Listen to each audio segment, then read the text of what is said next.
अस्सलामुअलैकुम first year. Today I will tell you कि अपनी वाइवास की प्रिपरेशन किस तरह से करनी है।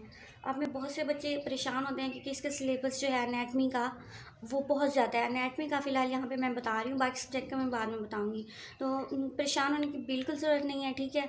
आपकी यहाँ पे क्या किस तरह से दो आपके पास होते हैं एग्जामिनर, एक इंटरनल और एक्सटर्नल, ठीक है। एक्सटर्नल जो आते हैं वो बाहर से आते हैं और इंटरनल आपकी अपनी टीचर्स वगैरह होती हैं जो जिन्होंने आपको पूरा साल पढ़ाया होता है। तो इंटरनल की आपको बिल्कुल भी टेंशन लेने की ज़रूरत नहीं है, आप रिलैक्स रहें, ठीक है। एक्सटर्नल के लिए अच्छी तैयारी करें। ये नहीं कह रही कि आप इंटरनल के लिए बिल्कुल तैयारी ही ना करें, उसके लिए करें, लेकिन उसके लिए परेशान होने की ज़रूरत नहीं है, ठीक है। उसके अलावा जो आपके सब्जेक्ट हैं उसमें आपकी ये मेडिकल एम्ब्रियोलॉजी आती है, लैंग्वेज या आपने जिस बुक से भी की हो, ठीक है। फिर ये जनरल एनाटमी, जीए, लोअर लिम्ब, फिर अपर लिम्ब एंड थॉरैक्स, ठीक है। इसमें आपने क्या करना है, तैयारी किस तरह से वाइवा की करते हैं। वाइवा की तैयारी के लिए आपने पूरा ओवरऑल नहीं पढ़ना होता है, ठीक है। जैसे कि हम थ्योरी में पढ़ते हैं ना, क्योंकि वहाँ पे क्वेश्चन होते हैं, एलई के होते हैं, हमने पूरे नोट्स लिखने होते हैं उस पर। तो इसमें ऐसा नहीं होता, इसमें कोई छोटा सा पॉइंट कहीं से भी उठा के एग्जामिनर पूछ सकते हैं। तो हमने वैसे ही स्मार्ट स्टडी करनी होती है, ओवरऑल नहीं पढ़ना होता। तो आज मैं आपको बताऊँगी कि आपने किस तरह से करनी होती है इसकी तैयारी, ठीक है। आपके जो ये हैं जीए और एम्ब्रियो, ये आपके माइनर में आती है। लोअर लिम्ब और जो ये है अपर लिम्ब और थॉरैक्स, ये आपके मेजर में आती है। मोस्टली ये होता है कि जो एक्सटर्नल होता है ना वो मेजर सब्जेक्ट रख लेता है और इंटरनल जो है माइनर में रख लेता है, वरना उसके इंटरेस्ट पे डिपेंड करता है कि एक्सटर्नल कौन सा लेता है, ठीक है। अब मैं बताऊंगी कि जीए में आपने क्या करना है। जीए छोटी सी बुक है और आसान सी है, इसमें ज़्यादा परेशान होने की ज़रूरत नहीं है। इसमें सबसे पहले आप ये जो है एनाटॉमिकल पोजीशन, इसको आपने, ये बहुत इंपॉर्टेंट है, ठीक है। आपसे परफॉर्म करा के पूछ सकता है, वैसे भी पूछ सकता है कि एनाटॉमिकल पोजीशन क्या होती है, बताएं मुझे। ये आपने अच्छे से करनी है, ठीक है। देन आते हैं ये आपकी जो ये फ्लेक्शन एक्सटेंशन मूवमेंट्स हैं बॉडी की, ठीक है। फ्लेक्शन एक्सटेंशन परफॉर्म भी करवा के सकता है और डेफिनेशन भी पूछ सकता है। लोअर लिम्ब पे भी अपर लिम्ब पे भी किसी पार्ट पे आपको पता होनी चाहिए फ्लेक्शन किस तरह से करते हैं, एक्सटेंशन किस तरह से। देन एब्डक्शन एडक्शन दोनों पार्ट्स पे, और फिर सर्कमडक्शन किस तरह से होती है, सुपिनेशन प्रोनेशन, ठीक है। सुपिनेशन प्रोनेशन में कंफ्यूज नहीं होना, ठीक है। सुपिनेशन बच्चे कंफ्यूज हो जाते हैं कि सुपिनेशन और प्रोनेशन में किस तरह से होती है। सुपिनेशन सिंपल सीधा हाथ, ठीक है, और पुट्ठा हाथ को प्रोनेशन कहना है, ठीक है। और यहाँ पे इनवर्जन और ईवर्जन ये पाँव पे करके आनी चाहिए। इनवर्जन यानी इन से याद रखें कि अंदर की तरफ पाँव होगा, ठीक है। फुट जो है इनवर्ड जाएंगे और ईवर्जन से आउटवर्ड जाएंगे, बाहर की तरफ जाएंगे। उसके बाद आपने यहाँ पे डॉर्सिफ्लेक्शन प्लांटर फ्लेक्शन आपको करके परफॉर्म करा के पूछ सकता है कि बताएं किस तरह होती है डॉर्सिफ्लेक्शन प्लांटर फ्लेक्शन से, ठीक है। देन बाकी छोड़ दें। यहाँ पे बोन्स वाले चैप्टर में ना आपने करना है क्लासिफिकेशन ऑफ बोन, ठीक है। बाकी सारी चीज़ें छोड़ दें, कुछ नहीं पढ़ना। क्लासिफिकेशन ऑफ बोन में हाँ, इसमें ये पता होना चाहिए टोटल कितनी बोन, जैसे ये लिखा हुआ है ना अपर एक्सट्रीमिटी में कितनी होती हैं, ये इसमें कितनी होती है, टोटल पूछ सकते हैं कितनी होती है बॉडी में बोन। देन ये होना चाहिए क्लासिफिकेशन में, जो बहुत इंपॉर्टेंट क्लासिफिकेशन है ना वो आपकी according to size and shape है। एग्जामिनर ये नहीं पूछेगा कि according to size and shape उसकी क्लासिफिकेशन सुनाओ, नहीं, वो सिंपल आपसे ये पूछेगा कि क्लासिफिकेशन बताओ बोन्स की। तो आपने उसे बताना है लॉन्ग बोन होती है, शॉर्ट बोन होती है, रेगुलर होती है, फ्लैट होती है, ठीक है। सिंपल, ज़्यादा डिटेल नहीं बतानी। फिर इसके अलावा अगर वो क्वेश्चन करेगा तो फिर वो ये कह सकता है फ्लैट बोन के, अच्छा मुझे कोई एक एग्जाम्पल बता दो। तो आपने एक या दो एग्जाम्पल लाजमी, जैसे फ्लैट बोन में स्कैपुला है या रिब्स हैं, तो ये आपको दो एग्जाम्पल लाजमी आनी चाहिए, ताकि अगर आपको एक भूल जाए तो एक याद हो वहाँ पे।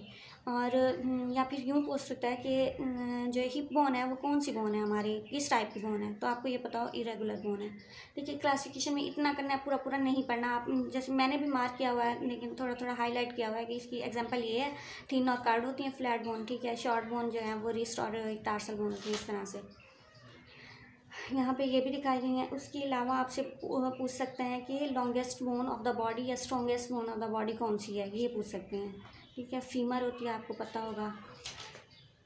एक्सेसरी बोन में ये जो हेट्रोट्रोपिक बोन है ना, यहाँ पे आपको ये पूछ सकते हैं राइडर्स बोन लिखा हुआ है। राइडर्स बोन क्या होती हैं, आपको ये पता हो कि एक्सेसरी बोन है और एडक्टर जो हॉर्स राइडर्स होते हैं ना उनके एडक्टर मसल में बन जाती है, ठीक है। इतना काफ़ी है। फिर ये स्ट्रक्चर वगैरह हर चीज़ छोड़ दी। अगर वो कोई बोन उठा ले तो आपको ये पता होना चाहिए उसमें डायफेसिस क्या है, एपिफेसिस कौन सा पार्ट है, वो पूछ सकता है, ठीक है। इतना बस। और ये बाकी सारा छोड़ दें, ब्लड सप्लाई कोई नहीं पूछने वाला आपसे, ठीक है। इंजरी और कार्टिलेज वगैरह का कोई नहीं पूछेगा। जॉइंट्स में भी वही आ जाता है आपको क्लासिफिकेशन, सुपरफिशियल क्लासिफिकेशन बताओगे कितने टाइप्स के जॉइंट्स होते हैं, अंदर से डिटेल नहीं करनी, ठीक है। फिर आपका जो क्लासिफिकेशन पे ऊपर नाम करना है और एक एक एग्जाम्पल करनी है, याद रखनी है, ठीक है। जो सबसे ज़्यादा इंपॉर्टेंट है ना, एक तो ये डायआर्थरोसिस जो है ना, ये डायआर्थरोसिस में आपको थोड़ा सा ओवरव्यू पता हो, इसमें फाइब्रस कैप्सूल होता है, लिगामेंट्स होते हैं, ठीक है, थोड़ा थोड़ा पता हो कि इसमें कौन कौन से स्ट्रक्चर्स होते हैं। देन आता है साइनोवियल फ्लूइड, यहाँ पे ये साइनोवियल जॉइंट्स की क्लासिफिकेशन, ये बहुत इंपॉर्टेंट है, वाइवा में बहुत ज़्यादा पूछे हैं। Simple joint, compound joint, complex joint, ठीक है। इसमें आपको ये इसका पता होना चाहिए सिंपल जॉइंट कौन से होते हैं, और एग्जांपल लाजमी आनी चाहिए, कंपाउंड जॉइंट और कम्प्लेक्स जॉइंट। अब कम्प्लेक्स जॉइंट का याद रखना है आर्टिकुलर डिस्क, ठीक है। आपसे इस तरह पूछ सकता है कि कौन से जॉइंट होते हैं जिनमें आर्टिकुलर डिस्क होती है, तो आपने वो बताना है कि वो कम्प्लेक्स जॉइंट्स होते हैं। फिर आपसे पूछेंगे कि कोई एग्जांपल दो, कौन सी हैं जिनमें डिस्क है, तो आपको ये पता होना चाहिए नी जॉइंट है, जैसे इसमें आर्टिकुलर डिस्क है, सही हो गया। Then uniaxial, biaxial और मल्टी एक्सियल, ये पता हो कौन से होते हैं जॉइंट्स। और ये जो है ना classification joints according to shape, ये बहुत इंपॉर्टेंट है, ठीक है। आपसे इस तरह से पूछेंगे एल्बो जॉइंट जो है ना, ये किस टाइप का जॉइंट है, या फिर आपसे पूछेंगे इसके बाइकंडाइलर जॉइंट कौन से होते हैं, तो आपको सिर्फ क्लासिफिकेशन के नाम पता हो और फिर उसके एक एक एग्जांपल, ये जो अंदर एग्जांपल्स है ना, ये आपको पता होना चाहिए कि ये वाला जॉइंट इस वैरायटी का है, ठीक है। और कुछ भी नहीं करना इसमें से, ये सारी चीज़ें छोड़ दें। मसल में भी फिर वही क्लासिफिकेशन आ जाती है। मसल में ना डिफरेंस याद रखना है स्केलेटल का और स्मूथ मसल का और कार्डियक मसल का, इनमें डिफरेंस मोस्टली ये स्केलेटल और स्मूथ का पूछा जाता है, ठीक है। इन दोनों मसल्स में डिफरेंस पता होना चाहिए, ठीक है। कुछ इनको पूरा रीड करें, ठीक है, 3-4 पॉइंट्स निकाल लें अलग से डिफरेंस बना के, तो वो आपसे पूछ सकते हैं। देन रेड फाइबर और वाइट फाइबर का पूछ सकते हैं, रेड फाइबर क्या होते हैं, वाइट फाइबर क्या होते हैं। और कुछ नहीं पूछा जा सकता यहाँ पे। पार्ट्स ऑफ मसल कोई नहीं पूछेगा आपसे, मसल के अटैचमेंट भी नहीं। यहाँ पे क्लासिफिकेशन आपसे पूछ सकते हैं। क्लासिफिकेशन में ये वही सिंबल जैसे आपने बोन्स की किया है, नेम याद रखो और अंदर से एग्जांपल एक एक याद रखो, ठीक है। ये सारे मसल इस तरह से आपको पता हो। फैन शेप मसल कौन सा होता है पूछ सकते हैं, ठीक है। या फिर स्पाइरल मसल कौन से होते हैं, इस तरह से क्वेश्चन कर सकते हैं। ये बहुत important classification muscle according to group action. ये एंटागोनिस्ट, ये मैंने आपको काइनी में भी बताया था, इसमें भी बता रही हूँ कि आप एक ही जगह से कर लो, काइनी से कर लो या यहाँ से कर लो, हो जाएगा आपका, ठीक है। फिर उसके अलावा आता है, आपसे पूछ सकते हैं स्ट्रॉन्गेस्ट मसल कौन सा है बॉडी का, इस तरह से पूछ सकते हैं, या लॉन्गेस्ट मसल कौन सा है, या फिर पेरिफेरल पंप किस मसल को कहा जाता है। इस तरह के छोटे छोटे क्वेश्चन आप ये बुक से निकाल के ना पूछे जाते हैं। सोलियस को कहते हैं पेरिफेरल पंप, ठीक है। सर्कुलेटरी सिस्टम को छोड़ दें, कोई नहीं पूछने वाला, ठीक है, इसको ना करें आप। देन इंटेगोमेंट्री को भी छोड़ दें। ये यहाँ पे जो नर्वस सिस्टम है ना, ये वाला चैप्टर, इससे आपको पता होना चाहिए ये क्रेनियल नर्व्स और स्पाइनल नर्व्स। पेरिफेरल नर्व्स में 2 तरह की नर्व्स होती है, स्पाइनल और क्रेनियल, ठीक है। स्पाइनल कितनी होती है, क्रेनियल कितनी होती है। क्रेनियल के 12 पेयर्स होते हैं, ठीक है। स्पाइनल के यहाँ पे आपको आगे लिखा हुआ है यहाँ पे 31 पेयर्स, ठीक है। ये पता होना चाहिए कितने पेयर्स होते हैं। देन इसके नाम, क्रेनियल नर्व्स के नाम आने चाहिए, और स्पाइनल नर्व्स के ये पता होना चाहिए लंबर कितनी होती हैं, थोरेसिक कितनी होती हैं, ये बहुत कॉमन है, ठीक है, ये पूछ सकते हैं।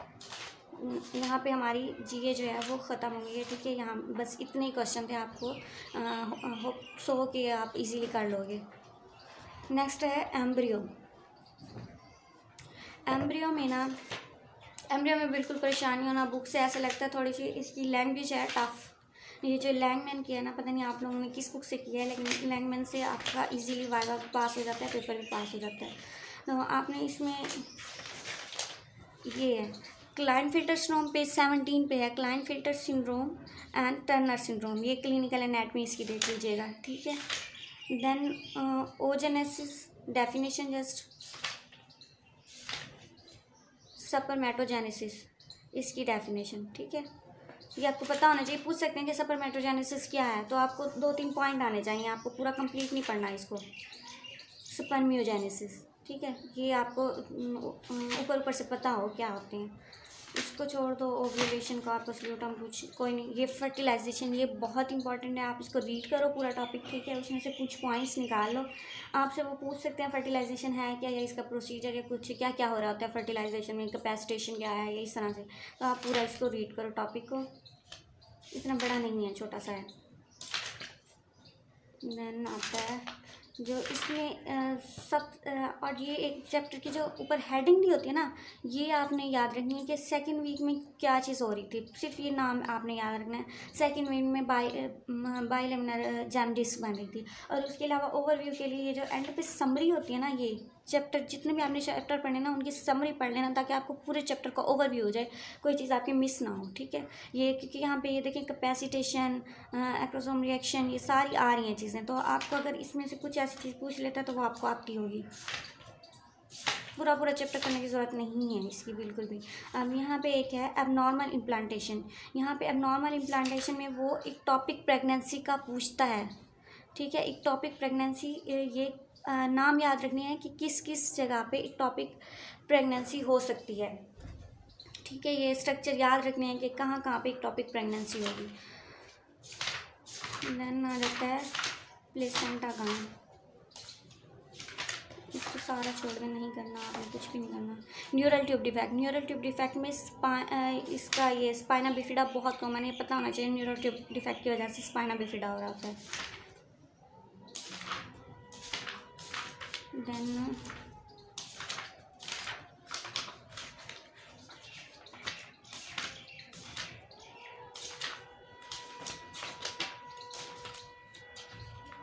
हाँ, ये है जो स्ट्रक्चर ऑफ प्लेसेंटा, प्लेसेंटा किन स्ट्रक्चर से मिलकर बनती है, ठीक है। इसका ये याद रखना है, थोड़ा सा पढ़ लें, ओवरव्यू ले लें इसका। फुल टर्म्स इसको छोड़ दें, प्लेसेंटा की इसको ना पढ़ें, सिर्फ ये यहाँ से ये पढ़ लें इतना सा, ठीक है। उसके अलावा फंक्शन ऑफ प्लेसेंटा, ये बहुत इंपॉर्टेंट है, बहुत ज़्यादा पूछे जाते हैं, ठीक है, कि कौन कौन से हार्मोन्स पास कर रहे होते हैं, कौन कौन सी न्यूट्रिशन जा रही होती हैं प्लेसेंटा से, ये आपसे पूछ सकते हैं। उसके अलावा ये एम्नियन और अम्बिलिकल कोड के फंक्शन पूछे जाते हैं। हमारे टाइम पे बार बार इस क्वेश्चन को रिपीट किया गया था, ठीक है, पूछा गया था इसको, तो आपने भी ध्यान रखना है। देन बस इसका और आगे कुछ करने की ज़रूरत नहीं है, इतना ही था एम्ब्रियो का, ठीक है। अब नेक्स्ट मैं आपको बताऊंगी लोअर लिम्ब और अपर लिम्ब का। यहाँ तक आज का ख़त्म हुआ है, ठीक है। नेक्स्ट वीडियो में मैं ज़रूर बताऊंगी आपको इंशाल्लाह।